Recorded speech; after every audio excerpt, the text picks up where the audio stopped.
Je voudrais du soleil vert, des dentelles et des théières, des photos de bord de mer, dans mon jardin d'hiver. Je voudrais de la lumière, comme en Nouvelle-Angleterre. Je veux changer d'atmosphère, dans mon jardin d'hiver. Ma fleur sous la pluie de novembre, tes mains qui courent, je n'en peux plus de t'attendre. Les années passent, qu'il est loin, là je tombe. Nul ne peut nous entendre. Je voudrais du Fred Astaire, revoir un latte. We turn now to the chairman of the Senate Judiciary Committee, Lindsey Graham. Senator, good morning to you. Good morning. The president's up. He's watching, apparently, because he sent out a tweet this morning about you appearing on this program. He said, deface the nation, will tell Lindsey Graham they must start up the judiciary and not stop. I'm not exactly sure quite what that means, but it sounds like he's giving you marching orders. I think what he's talking about is oversight of the FISA warrant system that failed. I can promise the president and your viewers that I'm going to call witnesses about foreign surveillance. Yeah, the Horowitz report. You know, McCabe, Comey, Rosenstein, Yates. How did you miss it so badly? How could you issue 4 warrants against an American citizen based on information that was unreliable? But here's what I want to tell the president. I'm not going to be the Republican Christopher Steele. So Rudy Giuliani last night said he's got the goods on Hunter Biden. I called the Attorney General this morning and Richard Burr, the chairman of the Intel Committee, and they told me take very cautiously anything coming out of the Ukraine against anybody. So what I will do is I will get to the bottom of how the FISA warrant system failed and make sure we reform it. It doesn't happen again. I think questions about the conflict of interest regarding Hunter Biden and the Ukraine need to be asked. The State Department had warnings and they ignored the conflict of interest. The whistleblower episode needs to be investigated by Richard Burr. But if Rudy Giuliani has any information coming out of the Ukraine, he needs to turn it over to the Department of Justice because it could be Russian propaganda. You, last time you were on this program, though, in December, you said Giuliani should come to the Judiciary Committee with what he said was a suitcase full of documents he picked up in Ukraine on the Bidens. Are you saying you don't want any part of this anymore? After talking to the Attorney General and the Intelligence Chairman, that any documents coming out of the Ukraine against any American, Republican or Democrat, need to be looked at by the intelligence services who has expertise. I don't, because Russia is playing us all like a fiddle, and Christopher Steele was played by the Russians. That started the Russian investigation against President Trump. It was all garbage. Are you saying I don't want to do the same thing? Rudy Giuliani is getting played by the Russians? I don't know. I'm saying that the attorney... Well, it sounds like that's what you're suggesting. I'm saying that anybody who's got any information coming from the Ukraine needs to turn it over to the intelligence community. As to Senator Schumer wanting Parnas in the audience, if you don't understand that this is Parnas, one of Rudy Giuliani's business associates. Crooked as a snake, facing indictment. So Schiff gets called by a Russian hoaxer. I've got photos of President Trump in a compromised situation. To every American politician, you should be very cautious about receiving information coming out of the Ukraine and other countries that may be backed by Russian misinformation. Does the president know that? I hope so. Apparently, well, if he's watching the show, here's what I would tell the president. Here. I'm going to get to the bottom of the FISA warrant process because it was an abuse of power of the Department of Justice, the FBI, and we're going to make sure that Hunter Biden's conflict of interest is explored because it's legitimate. How could Joe Biden really fight corruption when his son's sitting on the Bureau's board? But can you clarify? You said you talked to Attorney General Barr this morning. Has the Department of Justice been ordered to investigate the Bidens? No, the Department of Justice is receiving information coming out of the Ukraine from Rudy already to see. He told me that they have created a process that Rudy could give information and they would see if it's verified. Rudy Giuliani is a well-known man. He's a crime fighter. He's loyal to the president. He's a good lawyer. But what I'm trying to say to the president and anybody else, that the Russians are still up to it. Deterrence is not working. So let's look at Hunter Biden's conflict. Let's look at Joe Biden. Vice President Biden, what did you do when they told you your son was on Burisma's board? It undercut your ability to fight corruption. Did you take it seriously? Obviously he didn't. But when it comes to documents coming out of the Ukraine to Republicans and Democrats, be very cautious. Turn anything you got over the intel community. Have you ever said to the president when he repeats things like the idea that there's the DNC server hidden in Ukraine, that this is Russian propaganda that he is repeating and apparently believing? Have you ever said that directly to him? Well, I don't have any information about the server being in the Ukraine. But and you it just was the said Russian. things coming out of Ukraine should be looked at with high Here's scrutiny my point. because of Russian My interference. point. It was the Russians who hacked into the DNC, not the Ukrainians.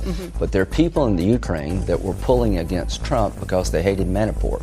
To suggest there was no political interference coming out of the Ukraine directed toward the president, I think would not withstand scrutiny. When you have a role as chairman of Senate Judiciary to have oversight of Justice I'm Department. not in charge of the whole government. I understand that. However, when you're talking about being asked to do these things and a channel being opened between Rudy Giuliani and the Justice Department, this sounds a lot like this is, in some ways, a taxpayer-funded Oppo research operation against Joe Biden. Isn't this exactly what was at the heart of the impeachment probe to begin with? No, not at all. There are plenty of people being contacted by folks from the Ukraine. Adam Schiff got contacted by somebody he thought to be a Russian. He was willing to get on a plane, apparently, and go find the documents. Schumer believes that Parnas has got the goods. Parnas says, I'm in on it. I've never met Parnas. So Democrats are being played, and I'm not going to be played. So we're going to look at the Hunter Biden, Joe Biden connection to the Ukraine. We're going to ask the State Department, why didn't you do something about the conflict of interest? When the John Kerry's chief of staff was warned about Hunter Biden's conflict on Burisma, what did you do, if anything? That's all legitimate. Rudy says he's got the goods. All I can tell Rudy and anybody else, if you got some information connected to the Ukraine against anybody, go to the Intel Committee, not me. It is Monday, the 10th of February of 2020. And you are in West Coast Cookbook and Speakeasy. I am your chef de cuisine, Justice Putnam, and our daily special is River City Hash Mondays. Oh, hey, you know, it's my father's 91st birthday today. Hey, happy birthday, Dad. I'll be calling you in just a little bit. It's too early here on the West Coast, though I bet he's up. He usually is. So happy birthday, Dad. It's great to see you at 91. Alrighty. Well, folks, you also know it's been another one of those weekends, and looks like we've stepped, I don't know, a lot closer to out-and-out fascism than we were even on Friday. Yes, Trump is on his night of the long knives, though I did hear it described as more of the night of the short fingers. So both actually apply, and they make perfect sense. Because if you got Mein Kampf right there on your bedstand, that's your nighttime reading, and has been since you were a little kid. You're going to do things. I mean, things have to get done. People have to be taken out. And you can't stop with just those people. You got to go after their families, too. You know, Trump did say while he was campaigning that he is all about retaliation. If someone has wronged you, you go after them 10 times as worse, and you go after their families, too.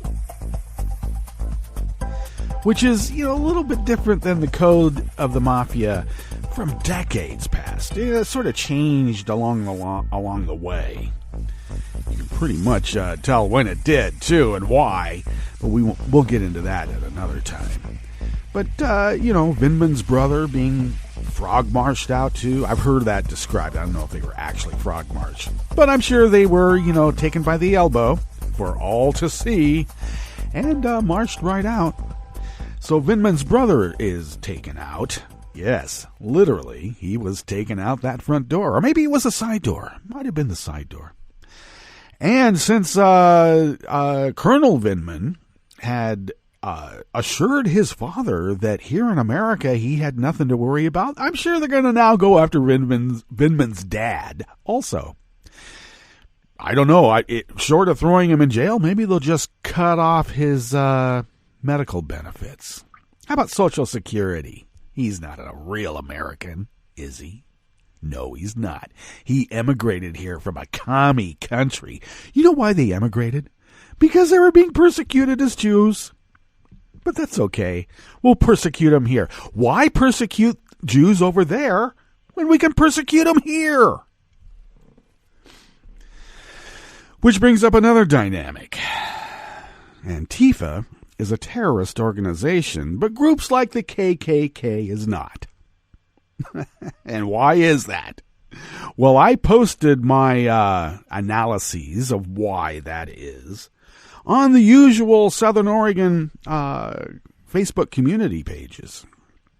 And I have to say it didn't go well. Well, it went well in the sense that anytime, well, there are two subjects that seem to bring out people's ire the most here in Southern Oregon. I'm only speaking about Southern Oregon because I can't really attest to other areas because I haven't spent as much time on those other area community pages.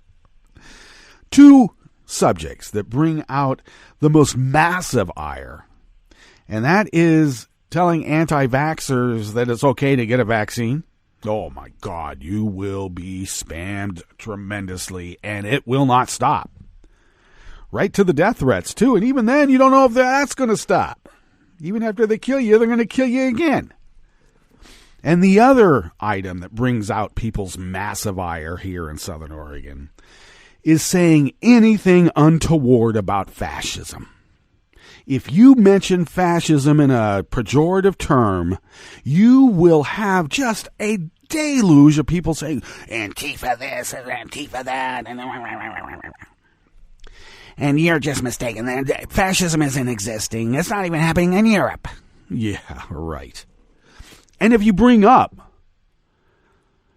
like Merkel making a deal with the ADF, the neo-Nazi white supremacist party over there to elect a governor. That governor actually quit since our reportage of that appointment. It wasn't really an election. It was more of an appointment. But that guy quit because, it got found out. The deal. So you bring up that. And what is the retort from the people that say there's no such thing as fascism here? That news is fake. You look at the corporate media and you're fake. Everything is corporate media but InfoWars to these people. And I'm not kidding. I mean, I can bring up other news organizations that aren't even anything close to corporate media. But if they have any kind of reach, they are all part of the brainwashing program, too. Now, I know that there's brainwashing going on, but the gaslighting from the other side is tremendous. So why is Antifa a terrorist organization and a group like the KKK is not? It's very simple. Because in Nazi Germany, any Jew who tried to keep from having their life ended was called a terrorist. No matter what they did. I'm not talking about picking up guns, which actually did happen. Let's be clear. When people say, well, why didn't the Jews just pick up guns? Well, they did. But the might of the Nazi army was, or military was a little bit overwhelming, shall we say. I'm talking simple acts of putting up posters at a university, for instance. That will make you a terrorist. To the point where one Sophie Scholl, the Avi on my Twitter account, by the way, was decapitated and then her head put on a pike. The Jews who wanted to stop their extermination were terrorists, and the brown shirts were not. That is why Antifa is a terrorist organization in America, and groups like the KKK is not.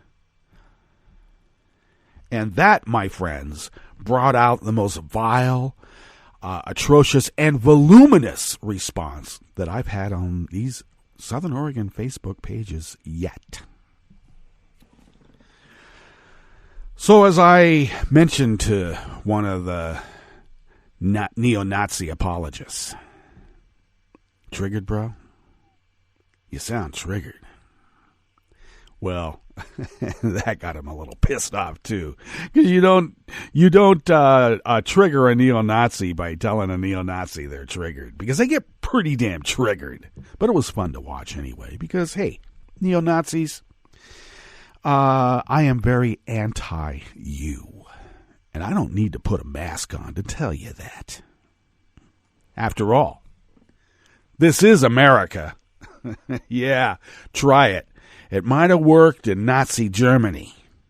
It's not going to work here, because we have a sleeping giant, and Nazi Germany did not. Let's be clear. Nazi Germany had a nation full of good Germans.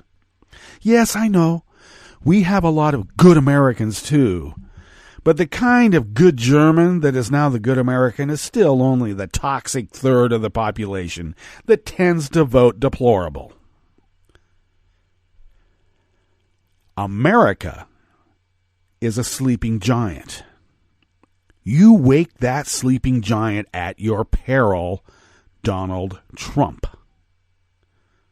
What's on the rest of the menu here in the Bistro Cafe of West Coast Cookbook and Speakeasy? Well, speaking of which, Lindsey Graham at the top told Margaret Brennan that he talked to the Attorney General, and they've set up a process so Rudy can now send his Biden dirt directly to Barr to help Trump cheat on the election instead of it going through the Judiciary Committee.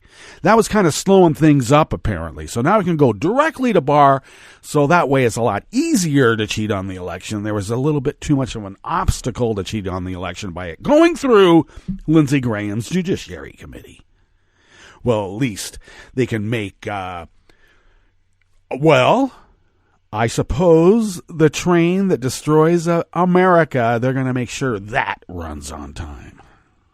On the rest of the menu, ICE is sued over the medical treatment of a 5-year-old boy with a head injury.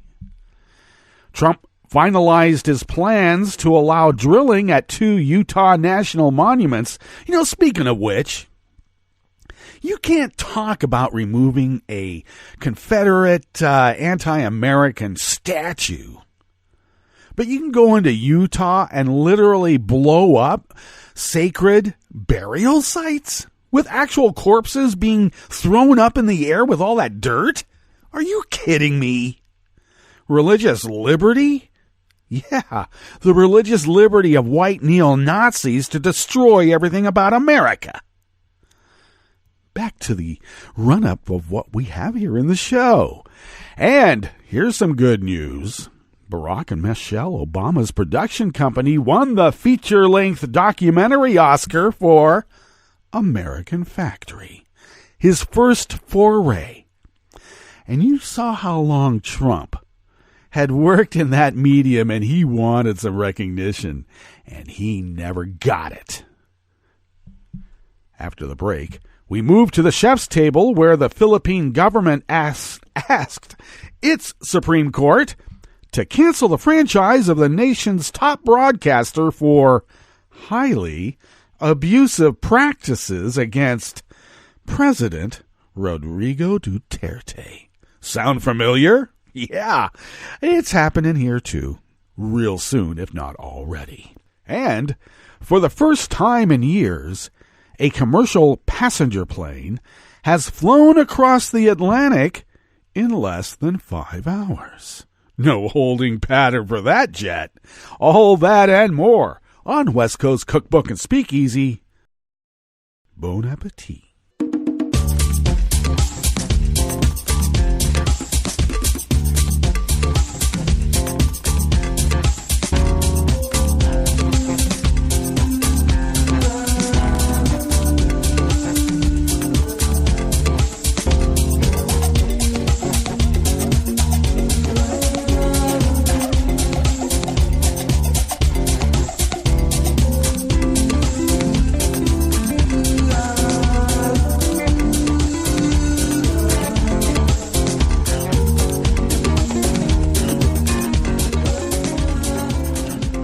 the bottom of our homepage at netrootsradio.com. To the right of the page, of course, is our chat room link. And, of course, it's monitored by Kelly Lincoln. If you've never listened to the show, then that would be new news to you and it's old hat to everybody else. But I gotta say it. I gotta.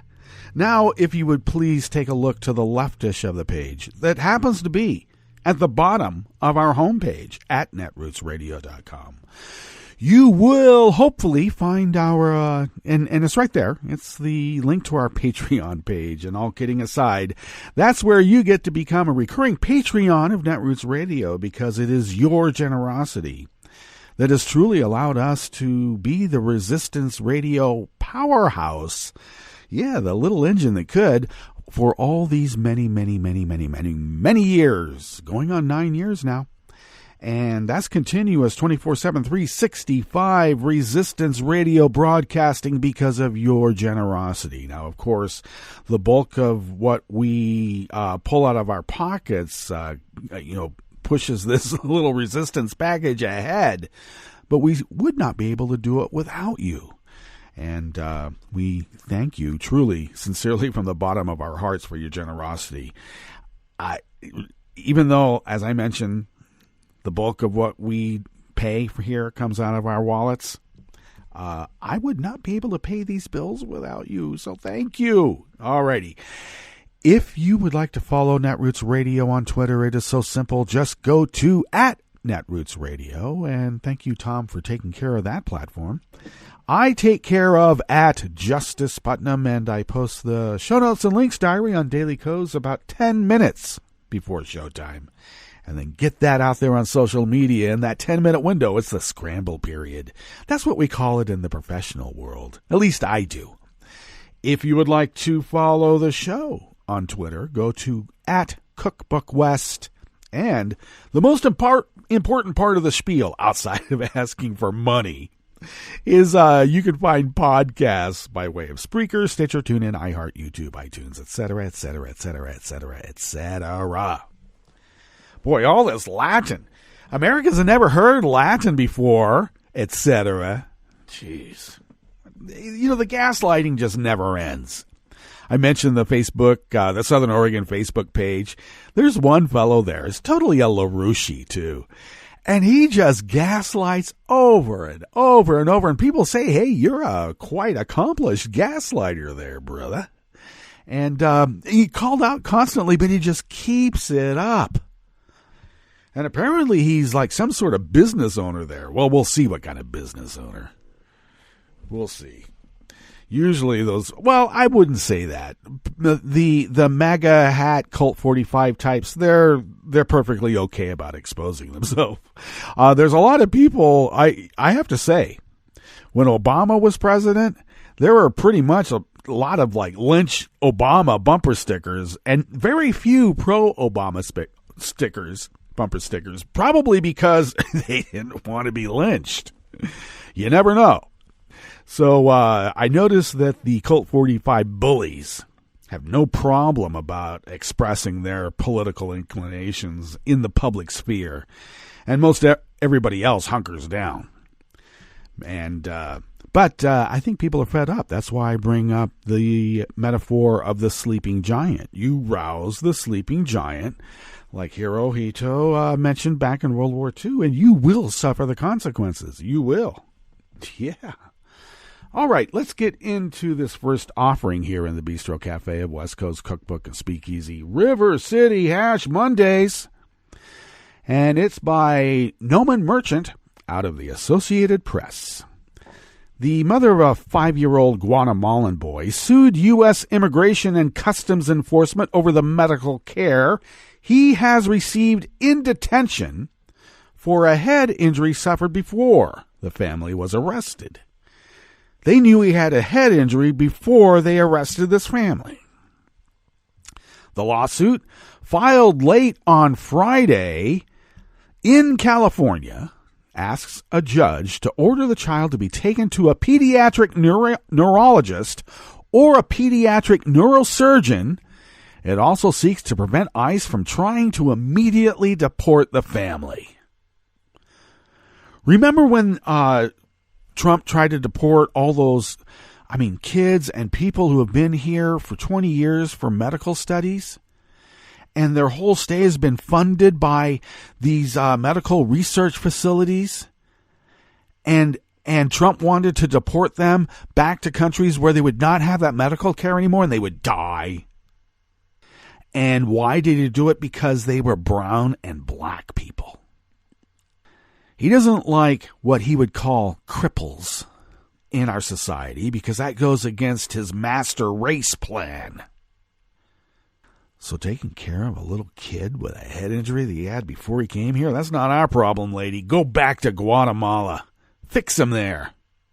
This is what we become? No. This is what the toxic third that has always been the most extreme is, and they seem to have the levers of power pretty much in their hands right now, don't they? Back to the article. The boy fell out of a shopping cart in December, fractured his skull, and suffered bleeding around his brain. About a month later, he and his family were detained by ICE during what they thought was a routine check-in. The boy, his 1-year-old brother, and their mother were taken to the ICE Family Detention Center in Dilley, Texas, while their father was taken to a detention center in California. Separate that family. The child's relatives and advocates allege that ICE was not properly treating symptoms, or is not properly treating symptoms, caused by the accident that began before he was detained. The boy has severe headaches and is hypersensitive to normal levels of sound. Well, that's a terrible concussion now, isn't it? Dr. Amy Cohen, an advocate working with his family, said that had reported those symptoms. He is also starting to wet himself, according to his aunt, and they allege the boy's mother has pleaded for medical care but has been disregarded. Because in Icebox Baby gulags, cruelty is the point now, isn't it? ICE has defended the care the boy has received at Dilley. You know, they even after these kids die of untreated flu, ICE defends the care that kid got while he died on a concrete floor in a bathroom of the flu. So, yeah, they're going to defend the care of this kid. They don't care. They are defending not caring for this kid. Let's be clear. And yes, I don't care how many jobs are involved in ICE.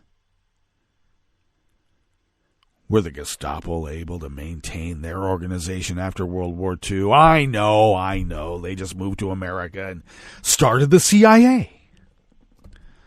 Cohen said the boy had an appointment to see a neurologist before the family was detained by ICE.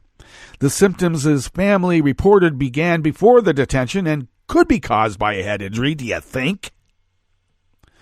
Even if initial bleeding is gone, meaning that an MRI would not be enough. The San Antonio hospital also did not have the paperwork from the California hospital that first treated him. Doctors at the first hospital determined that the boy needed a neurosurgery follow-up within 4 weeks. In a statement, ICE said it was determined that, quote, no issues were present that required the need to elevate the case to another neurological specialist. Really now? ICE is now performing medicine without a license. If this child suffers by being denied to see another specialist, isn't that the whole reason d'etat of ICE? Isn't cruelty the point?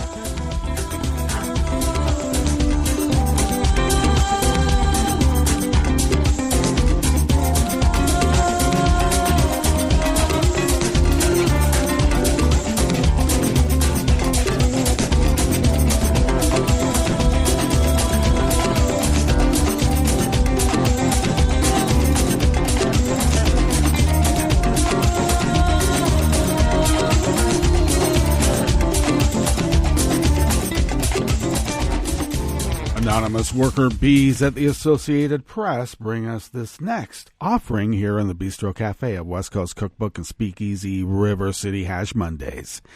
The U.S. government implemented final management plans for 2 national monuments in Utah that Trump downsized more than 2 years ago that ensure lands previously off limits to energy development will be open to mining and drilling despite pending lawsuits. The lands have generated little interest from energy companies in the 2 years since Trump cut the size of Bears Ear National Monument by 85% and Grand Staircase Escalante National Monument by nearly half, said Casey Hammond, Acting Assistant Secretary for Land and Minerals Management with the U.S. Department of the Interior. Hammond said the department had a duty to work on the management plans after Trump signed his proclamations in December of 2017, despite the pending lawsuits by conservation, tribal, and paleontology groups aiming to restore the monuments to their original sizes. If we stopped and waited for every piece of litigation to be resolved, we would never be able to do much of anything around here. Well, that's the whole point, you stoop. Do you have any idea what the rule of law means? I suppose since American civics is no longer a required course in any of the public schools and obviously in no private schools, the acting, that's the key point, the acting Assistant Secretary for Land and Minerals Management with the U.S. Department of Interior never took that American civics course before, because that's a requirement to be an acting secretary in the Trump administration, obviously. Conservation groups that have called the decision the largest elimination of protected land in American history criticize the administration on spending time on management plans they believe will become moot. They contend Trump misused the Antiquities Act to reverse decisions by previous presidents. A federal judge last year rejected the administration's bid to dismiss the lawsuits. In a recent court filing, tribal groups said the Bears Ears lands are a living and vital place where ancestors passed from one world to the next, often leaving their mark in petroglyphs or painted handprints, and where modern-day tribal members can still visit them. You know, a church. It is unknown how long it will take before a judge rules on the lawsuits that were filed 2 years ago. But with the Trump administration, hey, Trump's been totally exonerated. He can do anything he wants. He's got an Article 2 and an American Bill Bar Association that makes up the laws for his family crime syndicate.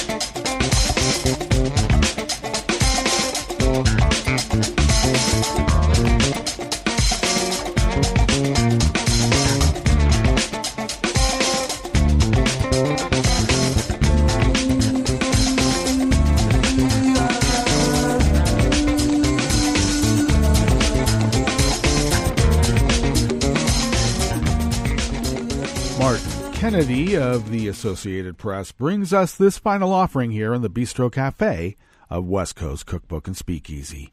The Oscar for Best Feature-Length Documentary has gone to American Factory, the first documentary released by Barack and Michelle Obama's production company. The Netflix film is about an Ohio auto glass factory that is run by a Chinese investor. It explores many issues, including the rights of workers, globalization, and automation. American Factory beat out Honeyland, The Cave, The Edge of Democracy, and For Sama. Stephen Bogner and Julia Reichart, directors of American Factory, alleged the work of their fellow nominees on Sunday. "We were inspired by you guys," said Reichart. Barack Obama said Sunday, had congratulated the filmmakers on Sunday for telling such a complex, moving story about the very human consequences of wrenching economic change. "Glad to see two talented and downright good people take home the Oscar for Higher Ground's first release." Of course, that's the name of the Obama's production company. The film is about the Fayou plant, bought by Chinese industrialist Cao Duang, which employs some 2,200 American and 200 Chinese workers. The film gives a close-up look at how the cultures adjust to one another. Tensions rise when the factory doesn't initially meet production goals, culminating in a bitter fight over the right to unionize. Reichart noted that her film is about an Ohio plant, but it could be from anywhere. People put on a uniform, punch a clock, trying to make their families a better life. "Working people have it harder and harder these days," she said. "We believe that things will get better when workers of the world unite." Well, that's socialism for you. If you don't socialize, you obviously won't get anything done. The name of the Obama's company, Higher Ground, flashes by in the opening credits, but the Obamas themselves are not mentioned anywhere. Neither is Donald Trump. All right, let's get to our break, and when we get back from that break, we will go through weather from around the world, and we will finish up with the stories that we have curated for you today. You are listening to West Coast Cookbook and Speakeasy, and we will be right back. You are listening to netrootsradio.com. Please hang up and try again.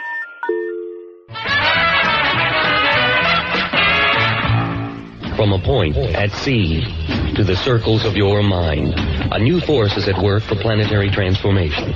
New radio for a new Earth.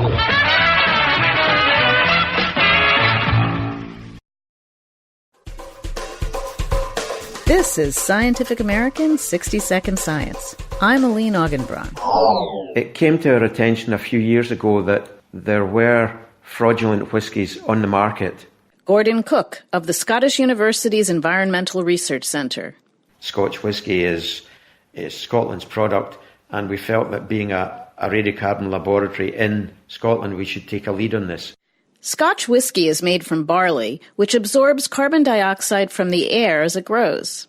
Most of the carbon is carbon-12, but a small percentage is the radioactive isotope carbon-14, which decays at a constant known rate, and has therefore long been used to carbon date biological samples. Then in the early 1950s, we had the start of the atmospheric weapons tests, and these produced carbon-14. By 1963, we were twice the natural level. In 1963, there was a test ban treaty, so 1963 was the maximum. And since then, the level in the atmosphere has decreased as the radiocarbon goes into the biota and the oceans. So unusually high levels of carbon-14 are associated with barley grown during the years when nuclear testing was widespread. There's obviously a lot of money in whiskey, and some classics get bought not as imbibements, but as investments. Last October, a 60-year-old 1926 bottle was auctioned off for $1.9 million. To make sure that the stuff inside bottles of Scotch whiskey matches what's on the labels, Cook and his colleagues looked at levels of carbon-14 in the drink. They calibrated levels of the radioactive variant of carbon in more than 200 different single-malt Scotch whiskey samples of known ages. The researchers then compared those levels to 8 whiskies claiming to have been bottled from 1847 to 1978. We haven't found any whiskies purported to be from the 19th century that are genuine. Because those allegedly 19th century bottles contained material clearly produced during the nuclear testing era. The study is in the journal Radiocarbon. Cook hopes these verification techniques will help keep the whiskey business true to the words of Robert Burns. Here's a bottle and an honest friend. For Scientific American's 60 Second Science, I'm Aline Augenbraun. This program is presented by the Centers for Disease Control and Prevention. For an expectant mother, taking care of her developing baby means taking good care of herself. One way she can do this is by ensuring she gets vaccinated. If a woman is or might be pregnant during flu season, it's especially important to get her annual flu shot, preferably before the end of October. In addition, women should be vaccinated against whooping cough during the 3rd trimester of each pregnancy. Failure to get vaccinated places both mother and baby at increased risk for serious complications of these infections, including hospitalization and even death. If you're pregnant or planning to get pregnant, ask your healthcare provider when you should get your vaccines. Thank you for joining us on A Minute of Health with CDC. For the most accurate health information, visit cdc.gov or call 1-800-CDC-INFO. Hi, I'm Tom Hartman, and since you're listening to netrootsradio.com, show your progressive side and go to the donate button on the bottom of the homepage. It's progressives like you who power Netroots Radio and keep the progressive message beaming everywhere 24 hours a day. Just go to our donate button at the bottom of netrootsradio.com. Thank you for keeping progressive radio at full power.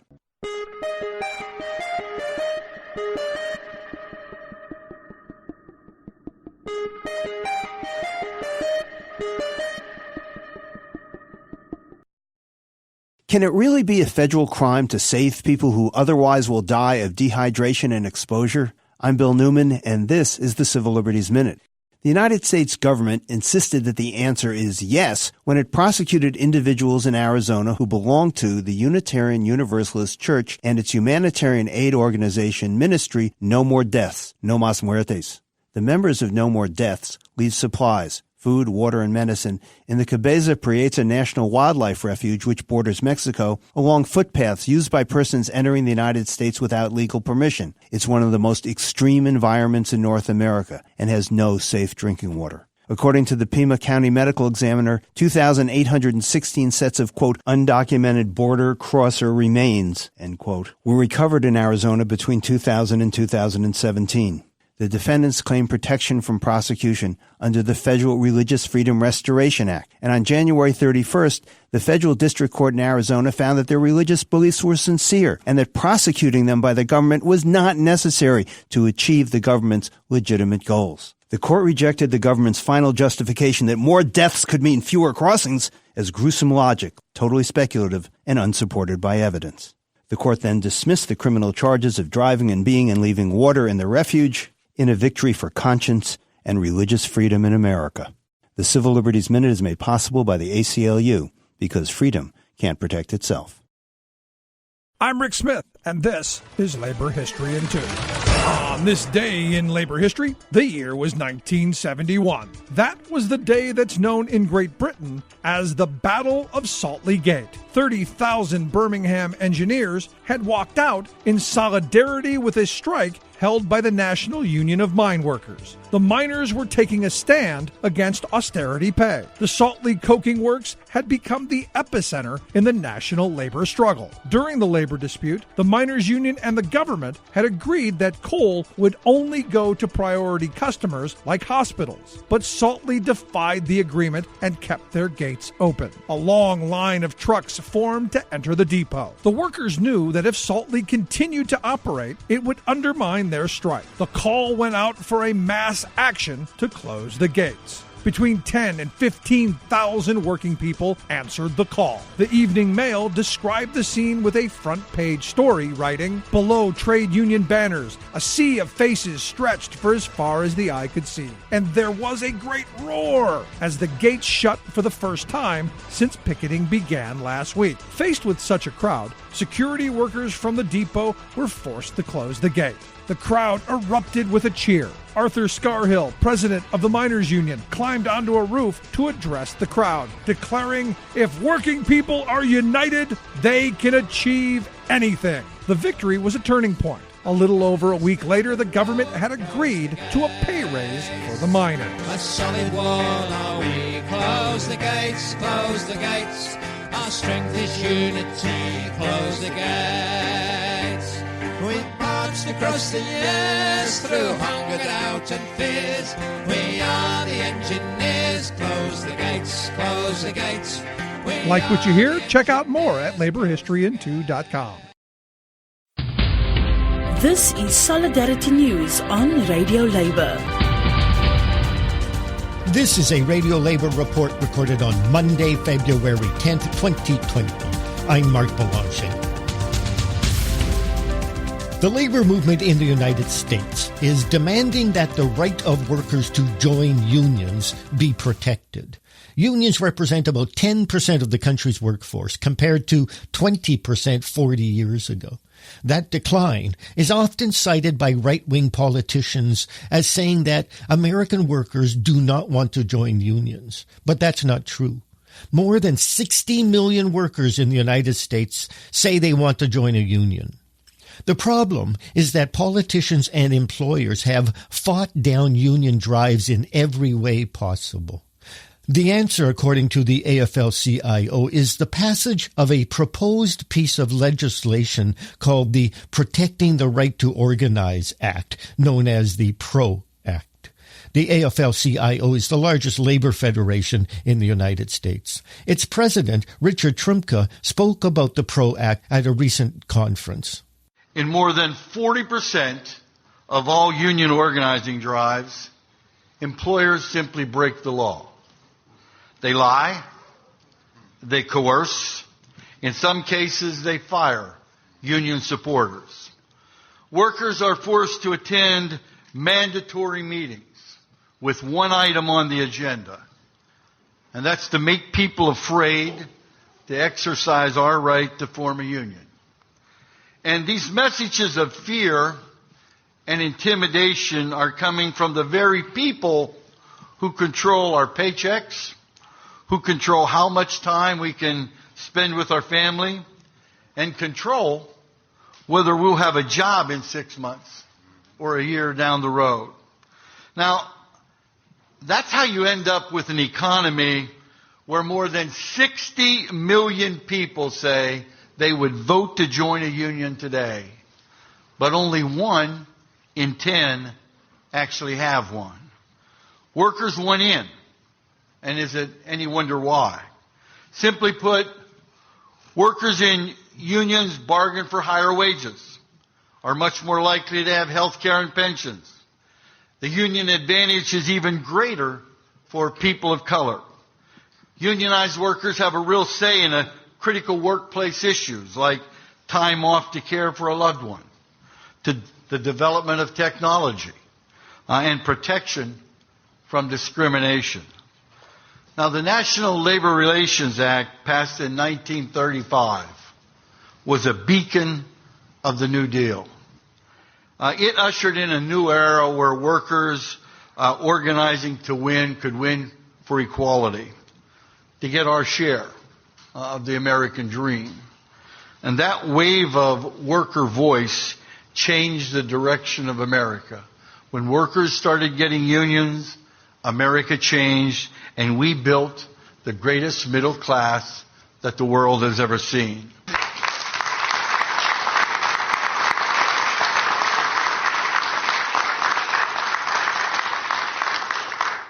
But the NLRA has been weakened continuously in the 85 years since its inception. And an entire union-busting industry, spending billions of dollars each year, now works nonstop to block workers from exercising the freedom that the law is supposed to protect. Now is the time. In fact, it's way past time to protect the right to organize for workers in the 21st century. The PRO Act is how we do it. And it's not an exaggeration to say that this is the most significant piece of legislation that will come before the House of Representatives this year. It protects the right to strike. It trumps the right to work sham. It ensures a process for reaching a first contract once a union's recognized. It provides substantial relief for workers whose rights have been violated and creates a true deterrent, so employers think twice about violating the law. And that's it. International labor news you can use. Thank you for listening. And remember, it's all about global solidarity.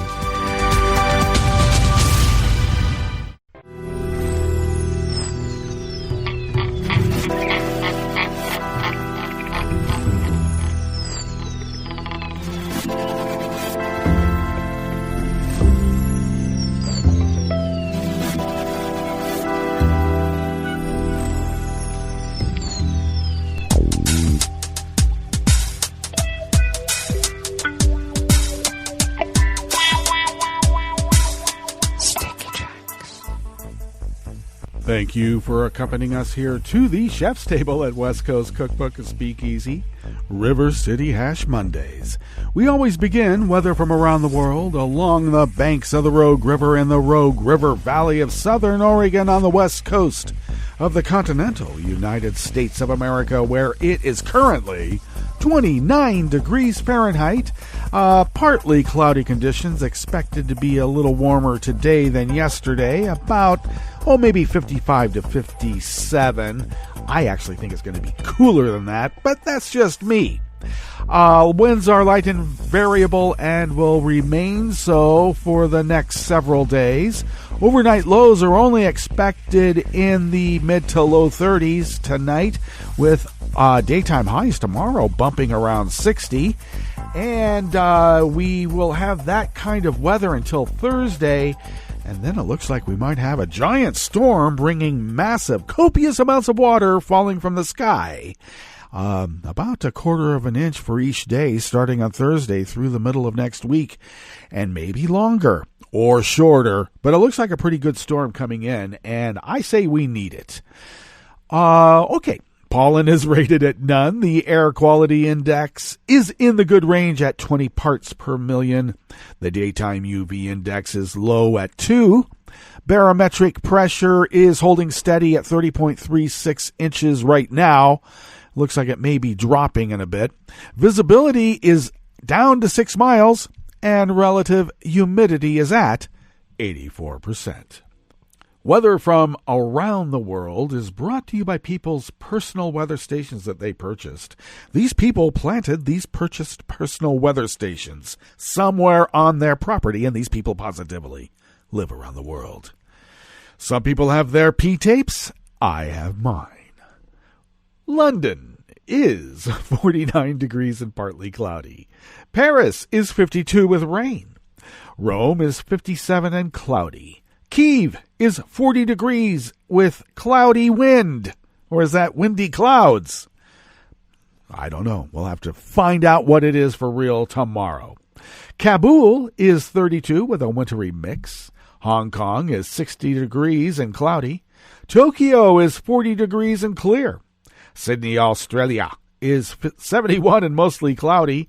San Francisco, California is 54 and sunny. And New York is 45 degrees Fahrenheit and cloudy. And that is weather from around the world, brought to you by people's personal weather stations that they purchased. These people planted these purchased personal weather stations somewhere on their property, and these people positively live around the world.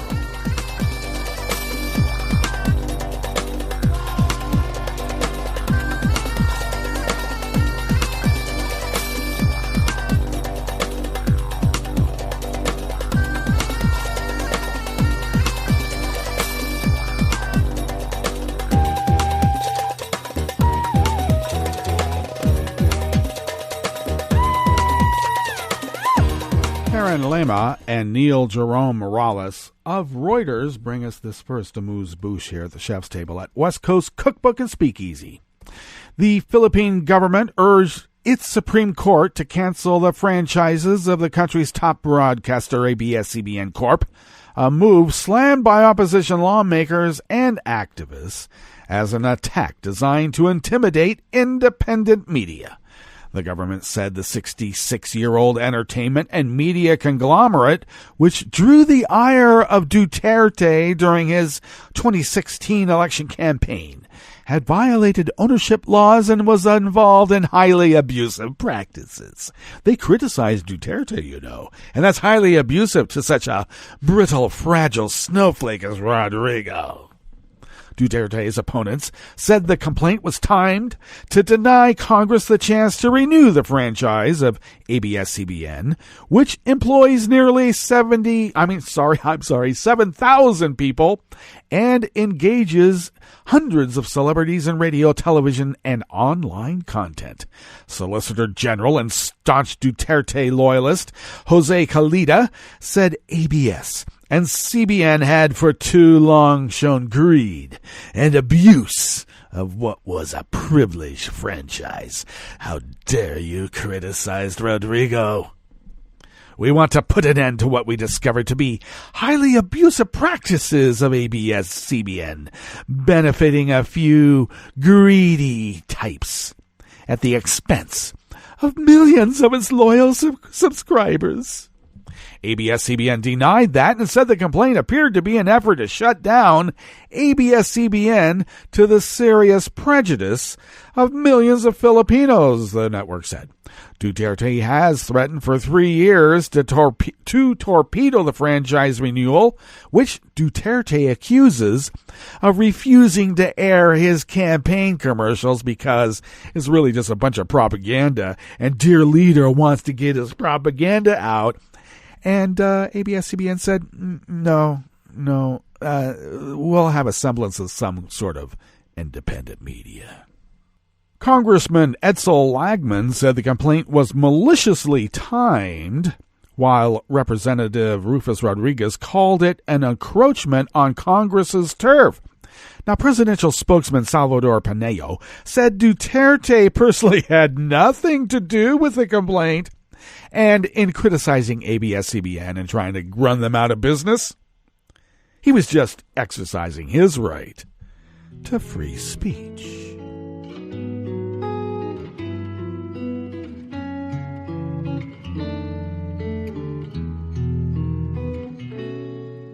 Je te donne ce mon amour pour la vie entière.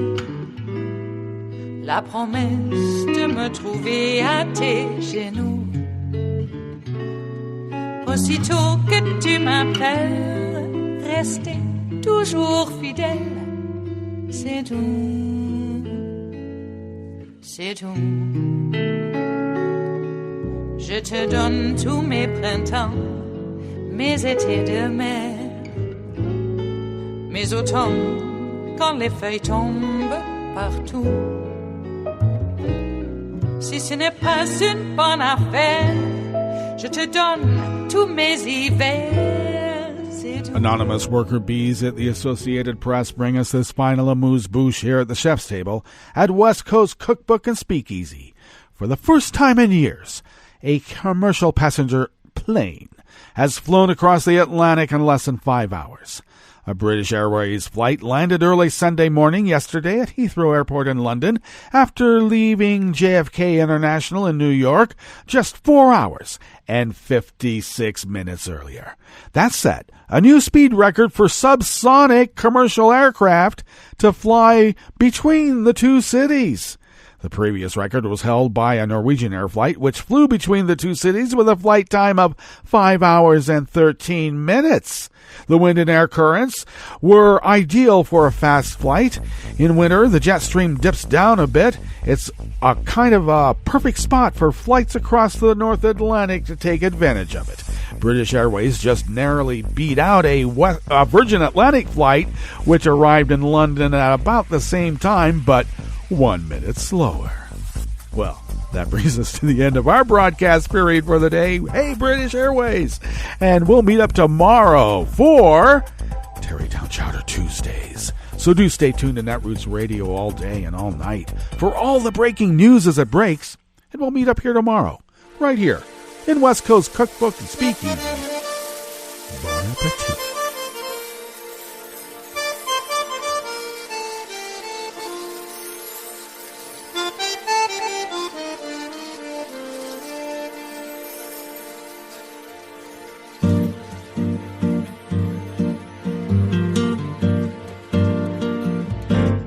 Je voudrais du soleil vert, des dentelles et des théères, des photos de bord de mer, dans mon jardin d'hiver. Je voudrais de la lumière, comme en Nouvelle-Angleterre. Je veux changer d'atmosphère, dans mon jardin d'hiver. Robe à fleurs, sous la pluie de novembre, tes mains qui courent, je n'en peux plus de t'attendre. Les années passent, qu'il est loin, là je tombe. Nul ne peut nous entendre. Je voudrais du Fred Astaire, revoir un latte Goël. Je voudrais toujours te plaire, dans mon jardin d'hiver. Je veux déjeuner par terre, comme au long de golfe clair, t'embrasser les yeux ouverts, dans mon jardin d'hiver.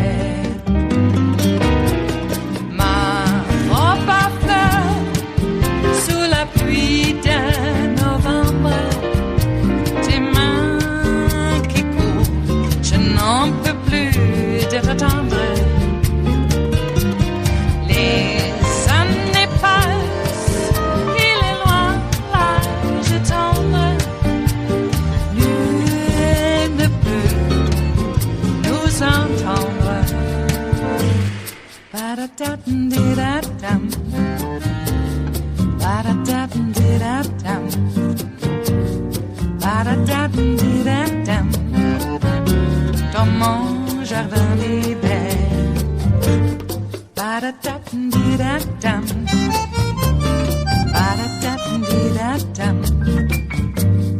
Ba-da-da-dum-di-da-dum. Dans mon jardin d'hiver. Dans mon jardin d'hiver, dans mon jardin d'hiver.